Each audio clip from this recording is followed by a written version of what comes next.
Hi guys, I'm Jenny. I'm founder of Bauer Beauty YouTube station as well as Bauer Beauty Skincare, and I'm a licensed esthetician. So you're going to want to subscribe to this channel because I'm going to give you expert skincare advice as well as I'm going to keep you up to date on everything that's going on in the aesthetics industry. Now, today, we're going to talk about what you need to do now that you're in your 30s. How do you take care of your skin so that it looks good for as long as possible? First thing I'm going to tell you guys is what your skincare routine needs to look like, and then after that we're going to get into professional skin treatments, and then after that we're going to get into injectables. All of these facets are required for you to maintain your skin's appearance, because you must not only treat the integrity of the skin. The integrity of the skin is the skin healthy or not? Is the skin in good condition? But you also must treat volume loss, collagen loss. You must prevent wrinkles through Botox, because otherwise there isn't really a way to prevent wrinkles. So skincare in your 30s changes because you must maintain your skincare routine, which must be impeccable, and I'll go over all of that in just a moment. But you also must do two additional things in order to keep your skin looking as good as possible for as long as possible. Number one, you must start treating the body. You have to have a routine for your neck, chest, and hands. Everything that you do to your face, you must do to the rest of your body that is exposed to the sun on a regular basis. Otherwise, you will look weird walking around with a younger face than a body. You have to treat these areas as well. It becomes very noticeable when you get into your 30s, mid-30s, late 30s, and starts accelerating from there. So let's start treating it now. Second thing, you have to seek out more advanced, professional, expensive treatments from medical professionals, lasers, chemical peels, injectables, etc., which I'm going to go over and tell you exactly what you need.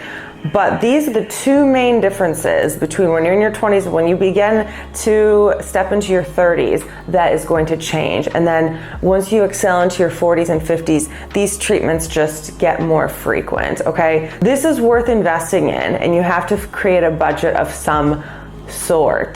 The best way that I save for things that I want is I create a separate checking or savings account, and I just auto pay an X amount of dollar per week, per day, whatever it is. So let's say you want $1,000 treatment. You divide $1,000 by 30 days, and then it's like whatever that amount is, you would put into your account every day for 30 days, and you would be surprised how quickly it adds up. So you can afford this, you can do this, but this is what's required. Like, I'm not even gonna front with you. This is what's required if you wanna stay in tip-top shape. If you wanna keep your skin looking as good as possible. So, before I hop into explaining all these ingredients and explaining what you need, there is not a set regimen for each person. Each person is going to need a different thing. What I'm giving you is the science. You need to apply it, which works best for you, which is the philosophy of it. So I'm going to give you my core philosophy on how I choose to use these ingredients in my skincare routine. Keeping the skin looking and feeling its best requires a cycle of controlled injury and a healing process. You must injure the skin and you must heal the skin, and then you must re-injure the skin, and then you must heal the skin. And it's a constant cycle of injuring and healing, injuring and healing. You have to know what ingredients will injure, what treatments will injure, and what treatments will heal, and what ingredients will heal. And you must maintain this balance, and every single person has their own kind of equilibrium where their skin lies in terms of what challenges their skin / injures their skin, and what is going to heal their skin, how long it takes to heal their skin, how long it takes to injure their skin, etc. So everyone's going to be different in that regard. So I wanted to tell you that before I hop into the ingredients. That way you know that there's not a one-size-fits-all. You don't need to use all these ingredients all the time, every single day. It's just that these are the ingredients you need in your arsenal. These are the products you need in your arsenal in order to keep your skin challenged. And then you need to use these tools, like apply them to your skin as you see fit, okay? So now let's just hop into the ingredients. The first thing you need is an oil cleanser. If you're not already using an oil cleanser, this is what's used to break down makeup and SPF. The reason you need this is because there is not another way to get your skin this clean in this gentle manner. This gets your skin extremely clean because it takes off that initial film that's accumulates on your skin throughout the day. So you need an oil cleanser. Next, you need a gentle cleanser. A gentle cleanser is going to take all of the rest of the residue, dirt, oil out of the pores, out of the skin, and rinse it off very gently. The reason you need a gentle skincare cleansing method is because you need to preserve your skin for as long as possible. Think of your skin like a museum painting, like a painting in a museum. They have that shit preserved. You're not allowed to touch it, you're not allowed to do anything, you're not allowed to breathe in it. They have it in a glass case. Same thing with your skin. You need to preserve it for as long as possible. Using a gentle cleanser is going to preserve it. There's a little wiggle room here too. Sometimes, you know, if I'm not wearing makeup and I just have sunscreen on, sometimes I just use my CeraVe cream to foam cleanser and that's it. And that's fine. But in general, this is what you need to be using, okay? Next, you need moisturizers that are non-irritating, non-fragrant preferably, and healing. I like moisturizers that have ceramides and barrier restorative ingredients. Here's a rich version. This is a very rich version. This has peptides and ceramides, but it's a rich cream, and I've been using this recently because I'm getting microneedling done. So I really wanted to repair and restore and heal my skin as much as possible so it's as strong as possible for the injury it's about to receive. You know, I like to have a couple different moisturizers on hand. This is a healing moisturizer, but it's not going to be as rich as this one. This is actually more of like a watery milk, but this is good for, you know, an everyday basis when I'm just trying to maintain the skin's health. And this will help heal the skin as well, but this is just a little richer. So you need a healing, rich moisturizer that you can use day or night. Even though this is rich, I still can use it day or night. It's not greasy. And same with this. Even though it's light, I can still use it at night because it's moisturizing and hydrating and healing enough to use day or night. So you need a versatile moisturizer that's non-fragrant, non-irritating. I say non-fragrant, but that's my preference. Okay, you need a sunscreen, a versatile sunscreen that is broad spectrum, SPF 30 or higher. I have this one. I love this one because it has ceramides in it as well. Ceramide and niacinamide in it. I've been using this every day, and these have chemical filters in them, and because of that, it is completely transparent. Any sunscreen that you like to wear, that you can wear on a daily basis, that looks good under makeup or alone, and that you actually like wearing, that doesn't make you feel too greasy or irritated or anything like that. And this is what I consider protective, but it would be more in the healing category. It's not like an ingredient that's gonna challenge you. Now, this is the last healing product I have. I think this is a ceramide barrier serum. This is a healing serum. This is something you can use. I've actually been liking to use this in the morning under my sunscreen because my sunscreen is technically a moisturizer, but this just adds a little boost of ceramides, hydration, and nutrients and barrier restorative ingredients is how I've been using it. But I would recommend getting a restorative serum of some sort. You know, my niacinamide serum would be a good example of another barrier restorative serum, but some sort of healing serum. That's what I would recommend. Not 100% necessary, but it's a good idea. It's a good idea. Okay, now the rest of these are ingredients that I would consider. These are the more injurious. Is that a word? Injurious? These are the ingredients that are gonna more injure your skin in a controlled manner. First and foremost, we have tretinoin. Tretinoin is generic retin-A. This is 0.1. They're both 0.05. These are both 0.05 and this is 0.1. I just recently graduated to this 0.1. When you're getting on prescription tretinoin, you have to graduate to the next level. The lowest you can get is 0.025. I started on that 7 years ago or so, 8 years ago or so. And now I'm finally up to 0.1. That's how long it can take.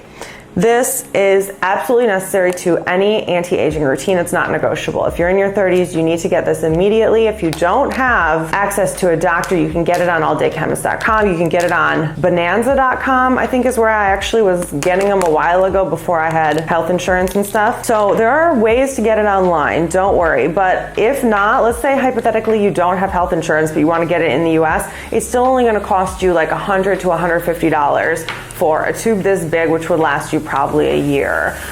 That is the most important thing that you need to invest in. If you don't have the funds to invest in the rest, this is the best because this is the most scientifically proven ingredient for anti-aging, okay? Now, like I said, this year, I turned 35 this year, and so I started really becoming concerned with other areas of my body that were not my face, because I've been taking care of my face, like babying my face for years, since I was a child, basically.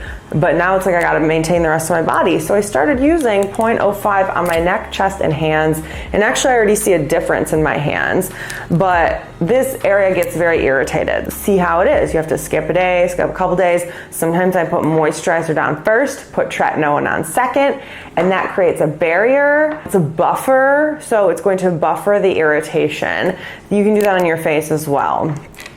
Next is a vitamin C. This is right now my absolute favorite, and I love that it's the only one on the market that actually has clinical data behind it showing that it's proving its efficacy. It's a patented CE ferulic by SkinCeuticals. Vitamin C is a temperamental antioxidant. It doesn't matter though, you just need to start doing it. A lot of these actives, a lot of these ingredients that are going to more injure the skin are used at night. And so this is one that you can use during the day that will also not only protect you from environmental stressors, but also increases the efficacy of your sunscreen. So that's why I like vitamin C a lot. Okay, next you need acids. Acids are going to help to lightly chemically exfoliate the skin. This is way better than physical exfoliation. I don't recommend physical exfoliation. Again, think of your face like a piece of art in a museum. Are they gonna go in scrubbing with a brush, or are they gonna like use chemicals to slightly alter the chemical makeup or whatever they wanna change? That is the difference. The chemical exfoliators are way softer, way more gentle, and way more effective, and multi-use. Like using these types of products, this is one of the first drugstore chemical exfoliators, by the way, so go Neutrogena. And then this one is the polar opposite. It's expensive as fuck, lactic acid serum by Drunk Elephant. But both work the similar way, that it's a liquid that you put on your skin that penetrates in your skin, forces dead skin cells off, and also stimulating collagen production. And it gives you that plump, glowy look because your skin is fresh. It's going to reveal those fresh, healthy, new skin cells. It's going to get rid of those dull skin cells that sit on the surface. And the good thing about these drugstore ones is that, first of all, they're inexpensive. It's $9 for this bottle, but it comes in a squirt tube. So I actually squirt this like all over my neck, chest, and even my stomach. Because I noticed like when I was laying out when I was younger, my stomach would burn a lot, and I noticed like premature aging like in my stomach area. This is, because it's inexpensive, I also like to use this on my body. I like to use this on my neck, my chest, my hands, my stomach, my legs, like whatever I think is going to need chemical exfoliation, because this is going to help anti-age the skin of the body as well. So like I said, you always have to be conscious of your body. So it's good to have a chemical exfoliant that's inexpensive and something you can easily put on your body as well. Another option would be, there's a lotion called Amlactin, and that's a really good moisturizer that's technically for anyone who has those bumps, but it's a great chemical exfoliator. CeraVe Salicylic Acid Moisturizing Cream, and it's actually kind of hard to find because it's a shit. And that also is fucking amazing at exfoliating the skin and keeping the skin on the body fresh and healthy and youthful. So you need acids. Another acid that I use, I have like this is technically a face wash. I would never use this on my face because it's so fragrant and scratchy and shit, but on the body, it's amazing. Anything like this, L'Oreal makes one, any type of glycolic face scrub or glycolic anything for the face that's big enough that you can use on the body. I use this on my hands on a regular basis. You need to start incorporating things like this. This may seem like a lot, but you just have to do it for the most part. Okay, this is a retinol eye cream, and you need a retinol eye cream. You can also use your Retin-A, prescription Retin-A close to your eyes, but I wouldn't recommend that to begin with. Getting a retinol eye cream is a good idea because it is formulated for that skin around the eye, which is a little bit more delicate. This is one of my favorites right now. This is the Retrinol by Aven. It is $50. If you don't want one that's that much, you can get the Neutrogena Rapid Wrinkle Repair Retinol Eye Cream for like $20, 20 or 30. So you need a retinol eye cream because the eye area ages first. So when you smile, you don't want to have all those wrinkles there. You want to start softening those, preventing those. I just realized that I can't find my SPF eye cream, which is something you need. So I'm just going to talk about it. SPF 50 tinted eye cream. This is a godsend. It is tinted, like I said, so it provides like a little bit of coverage, but it's also a physical SPF, so it just completely protects the eye area, and it's very safe for the eye area. I like that it's a mineral. Mineral is a little bit more gentle. It's not going to give you that stinging, burning effect. It is the shit. Color Science makes one as well, a tinted SPF mineral eye cream, but this is the one that I like right now, and it's $30. It's not like it's horrible. You really need to protect that eye area. Okay, last but not least, guys, body sunscreen. This is something I use every effing day. This is an SPF 30 broad spectrum daily moisturizer for the body. Every single day, for the most part, I use this. Otherwise, if I don't use this, I use a different type of sunscreen. But for the most part, I'm using this. I am of Irish descent and Swedish descent, and so AKA, I freckle very easily. Not just like laying out in the sun, but just like driving around minding my own business. I'm getting freckles on my hands, my arms, my chest. Like, it's just, the sun is always like in your face. When you're pale, you notice it a lot because you can see a visible difference in the spots that appear. And it's like, I don't have spots on my face, but I have spots here. That's not going to work for me. So I am a stickler with this, and you have to be as well. Even if you don't have a freckling issue, you will have a wrinkling issue and an aging issue if you don't protect your skin from the sun. This is an okay cream. I would say it's like a little greasy. Alba, A-L-B-A, Alba makes one as well for the body that is really, really nice. An SPF body cream. I feel like more of these should exist, but you can just get out of the shower, put it right on the body, and then at least you have one solid layer of protection throughout the day. Then throughout the day, you can reapply, which brings me to my next point. You need a solid sunscreen reapplication method. I have tried every single method. So far, I've tried creams, powders, sticks, everything, sprays, and you just have to find one that works for you. This is one that I've been using for the face and neck lately. This is the SPF 30 Mineral Stick Tinted Sunscreen by Beauty by Earth. I'm pretty addicted to this as long as I'm not wearing self-tanner. I should get a darker one for those days actually, but this is effing amazing. One of my biggest beefs with sunscreen reapplication is that you have to touch your face with your dirty ass hands. It's like you need somewhere to wash your hands, you know, and then touching your face that has makeup on, and like, it gets really gross. What I like about this is that you don't need to touch your face, first of all. Also, it's reapplying a layer of tint. So even though it's taking off your previous makeup, maybe it's reapplying makeup at the same time, and all you really need to do is touch up your blush afterwards. And that's why I recommend wearing a cream blush when you can in these warmer months. It's very practical. In the winter, I'm not sure yet. We'll have to get there and try it. I just got into cream products, but it's very easy. When you reapply your sunscreen with a cream and then reapply a cream blush on top, you just look like a fresh little goddess. And you are protected. And then this easily goes, first of all, this easily goes under your eyes, over your eyes, down your neck. But I'll show you the way that I apply sunscreen on my chest. This is a new method because the neck and chest can be a little temperamental, meaning like if you're putting a lotion down here, it can get on your clothes. I don't know, it can be a little messy. Technically they're powder brush. And this is Neutrogena Healthy Skin SPF 55 cream makeup. And so all I do now is apply this throughout the day. And not only is it easy as hell, but it makes this area of your body look glowy, creamy, even toned, beautiful, and you're protected, and it's easy to put on whenever, wherever, however. So I love this method, but you need a good sunscreen reapplication method. Now, I'm not even done, but next, we're gonna go over advanced procedures that you need to get. It is a little more exciting. Okay, so I showered. I did not cleanse because I am getting microneedling today. So I don't want to irritate my skin in any way. And cleansing is slightly irritating. Also, I know she's going to be cleansing my skin before she goes in with the microneedle. Long story short, I rinsed with water and then I applied a mineral sunscreen. This is the one by Bauer.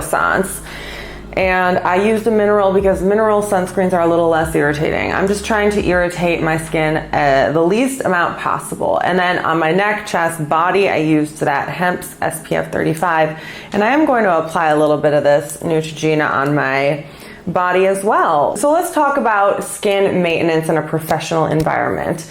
This is where you're going to use controlled injury in a very, very advanced way. And that is through either chemical peels, lasers, microneedling, or some other form of controlled injury. Today, like I said, I'm doing microneedling. That is where 3mm needles poke your entire face, and that creates these micro traumas that force collagen production without actually permanently damaging the skin. And that creates plumping, healing, gets rid of acne scars, treats pigment. That gets rid of a lot of those issues. And I really like microneedling. Microneedling is a procedure that you can start when you are even in your late 20s. It's a pretty safe procedure that's still effective and pretty affordable, $300 to $500 depending on where you go. But microneedling should be done for sure starting in your 30s, and this is a very good maintenance procedure. I think if you just did microneedling, you could see amazing results in terms of keeping your skin plump, keeping the fine lines and wrinkles and texture at bay, and getting rid of any acne scars that may exist for you. But there are other methods too that I like. I like piecemealing. I like taking a little of this, and combating aging in a multifaceted way. So I like using microneedling, but I also like using chemical peels. These are my two favorite strategies. The chemical peels that I like are the VI peel, the Jesner peel, and a TCA peel. Jesner, VI, and TCA they all will basically melt and kill the top layers of your skin. Your skin will peel off. I'll insert photos here. Your skin will peel off and you will have a fresh, new, youthful skin underneath. These procedures are easy, quick. They're not that painful, and the recovery time is a little bit shorter than that with lasers. And they are less expensive. Again, probably between $200 and $500. So not bad. I like mixing microneedling and chemical peels, interchanging them. For example, I did a Jesner peel back in March, and now I'm doing a microneedle and it's July. I like piecemealing. I also did a microneedling, by the way, in January. This year, 35, I've upped my ante with the professional treatments. You have to. If you want your skin to stay as good as possible and get to its best, most radiant appearance, you have to stay on your game. Let's talk about lasers. So now there's lasers that I recommend for 30 to 35 and lasers for 35 to 40 and above. 30 to 35, you should maybe start experimenting with some lighter lasers. That is Clear and Brilliant. That is IPL. And that is microneedling with radio frequency. Those are three lasers that I think that you can start playing with in your early 20s, in the early 30s, unless you have severe acne scarring. Then you can get a stronger laser. But you want to start investing in lasers and all treatments so you can find the perfect routine for you. Like I said, it's not one size fits all. You have to find out what works for you.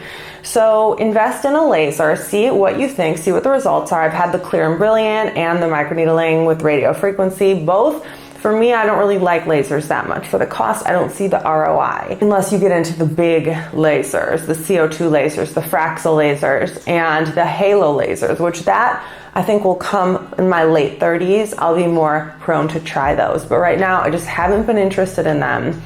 So the light lasers, they're between 1,000 and 1,500. You typically need 3 treatments, and it does treat any texture, it tightens the skin, it treats pigment. It's supposed to treat a variety of different things depending on the laser that you get, but you have to kind of see what works for you. Talk to your plastic surgeon or your dermatologist or whoever you consult with. Find someone you trust. If you don't know who to go to for a laser, just set up consultations. Look on Yelp, look on Google reviews, look on Real Self, and just look at the reviews and make consultations. Sometimes they charge you for consultations, but who cares? This is how you're gonna find good people, and also just trying, you got to talk to people, get the word, what's going on, who's on Instagram, who has before and afters, who's everyone going to. You got to do some research here to figure out who's good with lasers and chemical peels and whatever. Now, let's talk about lasers in your late 30s, 35 to 40. Like I said, these are going to be your CO2 laser, which in the laser hierarchy, CO2 is top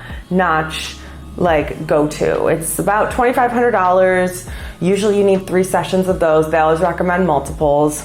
And this will basically give you a new face. It literally melts off your epidermis and you have a new skin layer that grows, and it probably takes at least 10 years off your face.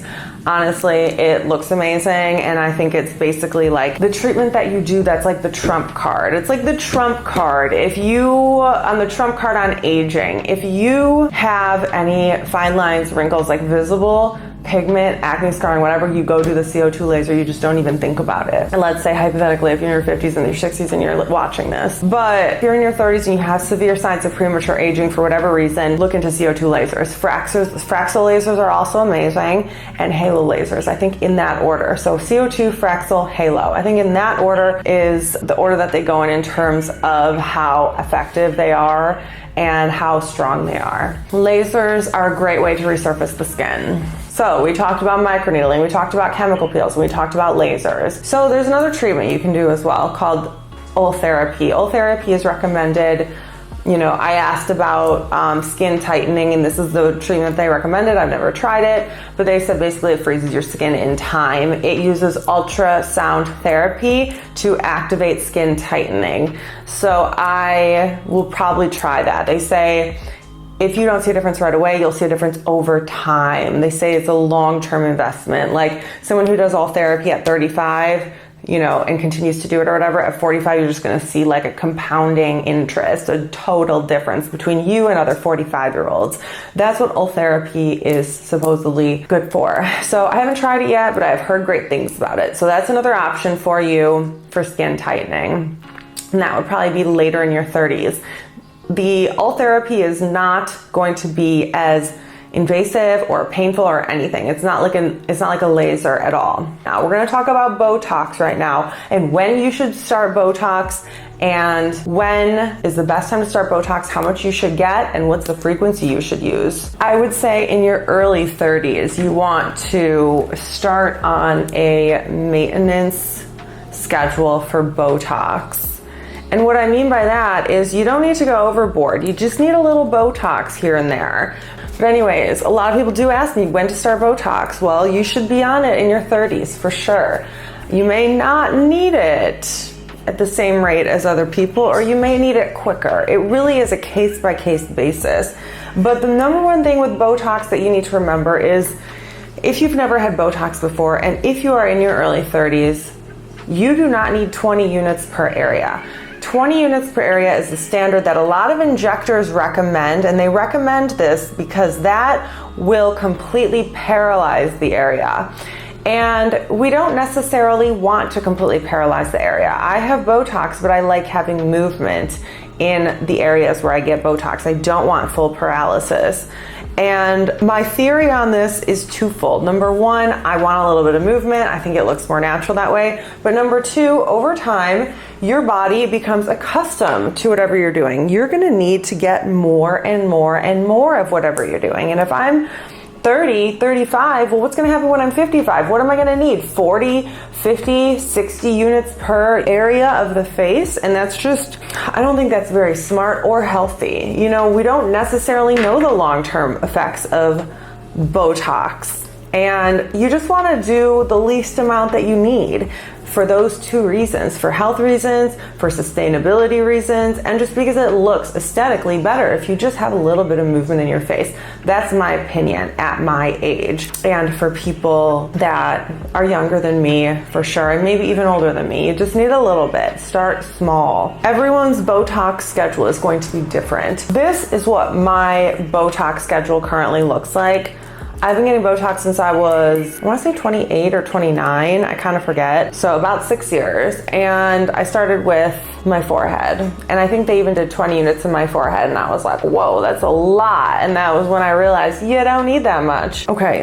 And then I actually go in for a lip flip pretty frequently. Ever since I discovered it last year, I'm like obsessed with it. So maybe every other month or every 2 or 3 months, I go in and I do a lip flip, and that's 4 units, 2 units here and 2 units here. And then I would say maybe once a year I do my chin. The chin is a sleeper area that you just don't even realize needs Botox. But over time, as you age, your chin starts to curl up. This muscle starts to curl up. So you put Botox in here to flatten it out.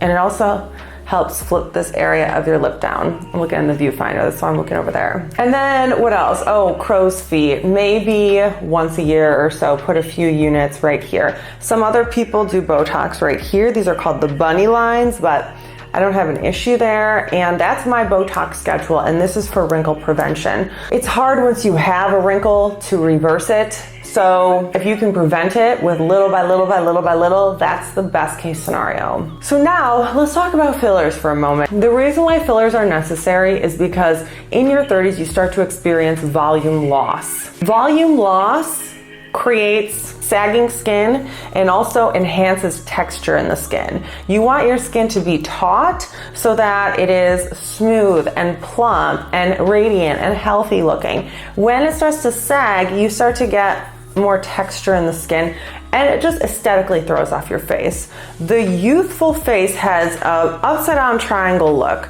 but as we start to age and lose volume, the volume from up here starts to go down here, and then, through gravity and collagen loss, and then the triangle becomes inverted, and that's what we want to avoid. So we avoid this by replacing lost volume with filler. We don't necessarily need to just put filler in our face just willy-nilly. It is strategic. It is when you start to see the volume loss or collagen depletion, you can strategically use filler to replace that. That way, when you do it, people are like, oh wow, you just look hot, but they can't really tell what happened, when it was really like, you just look like you did before, or even better, because it's like, let's say over the 10-year period, your face starts to sag and lose shape, and then you're like, wow, I used to have more fat up in this area. So you go and you get filler and you put more fat up in this area, and now you just look like a younger version of yourself. You don't look like a cat lady. So many people are afraid of looking overfilled. It's really hard to look overfilled, honestly. Make sure you go to a good doctor. Again, interview the doctors, go on consultations, talk to friends, look at their work. Everyone has Instagram, everyone has images now, before and after images. Look on Real Self. Real Self is a great resource if you want to see who is popular in the procedure that you are looking to get.